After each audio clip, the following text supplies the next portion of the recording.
Today is a different challenge. How does that sound? So.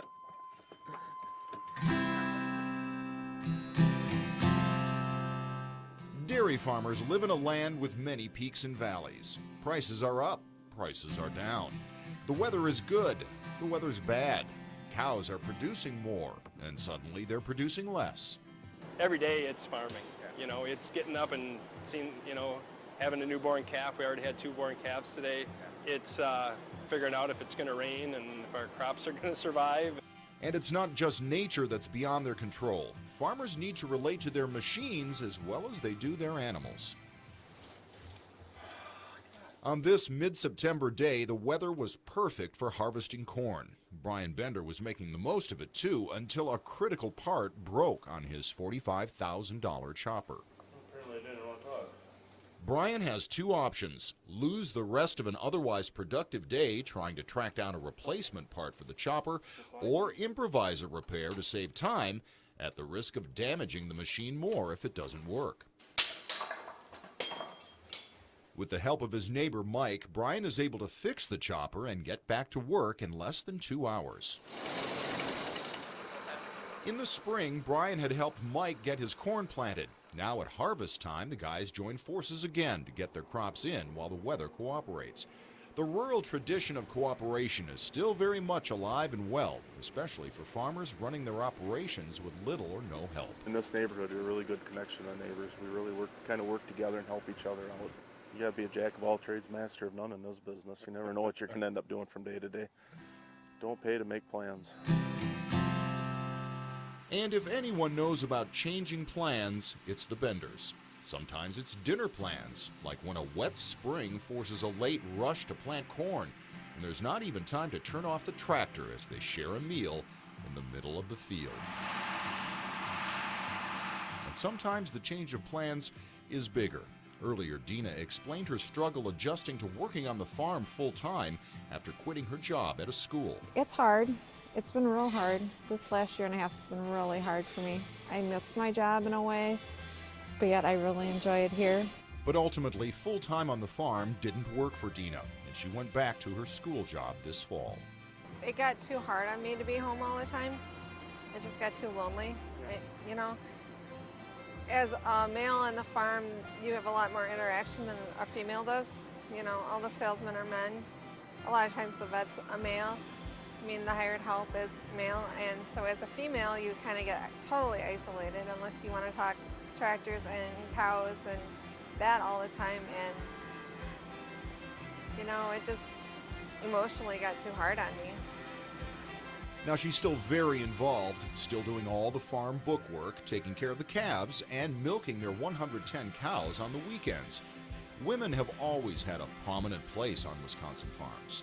Wisconsin leads in regards to the number of women that are the active farm operators. For a lot of women, it's second nature. Taking care of kids, taking care of cows, it's second nature. So that's one of the reasons why I think we find so many women that feel very comfortable in their own skin being the farmer.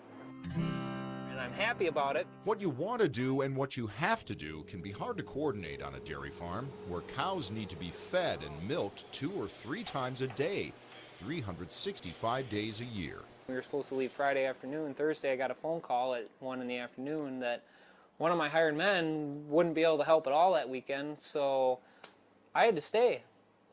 I didn't get to go. My wife went to her high school reunion and couldn't even show off her husband. So, not that that happens all the time, but that's just part of being a dairy farmer, The cows come first. Hickory Daniels Dairy is still at the stage where he spends all day, almost every day, on the farm. He milks almost 200 cows and does hire some part-time help. But here's where that concept of economy of scale comes in again.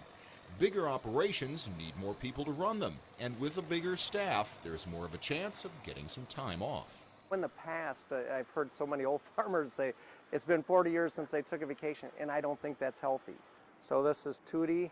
But just like many other types of business owners, most Wisconsin dairy farmers are never far from their operations. It's not a 7 to 5, it's a 5 to 7, or it's a 5 to 10 at night. It depends what it is.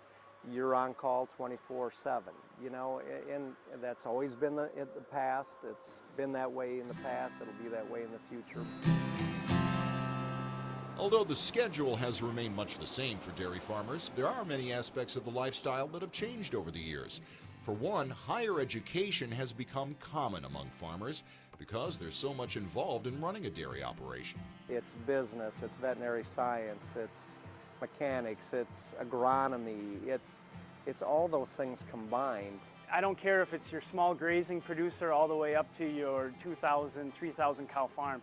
Science is a part of every day of what they do. Whether it's making a decision about what species of grass to plant in your pasture, all the way up to electronic monitoring systems in the large dairy. The science of taking care of the cow is major. Almost everyone we interviewed has a 4-year degree from one of Wisconsin's dairy science schools, UW-Madison, Platteville, or River Falls. Would you have done this without it? No, absolutely not. Even growing up on a farm, you were a farm kid, you have the family who was on the farm.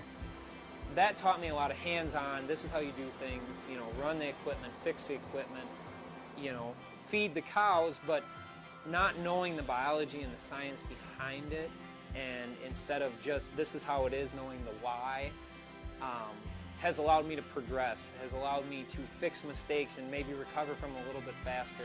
And think about it this way, with hundreds of thousands, if not millions of dollars at stake, a college degree doesn't seem like too much to expect from someone who wants to take over the family farm someday.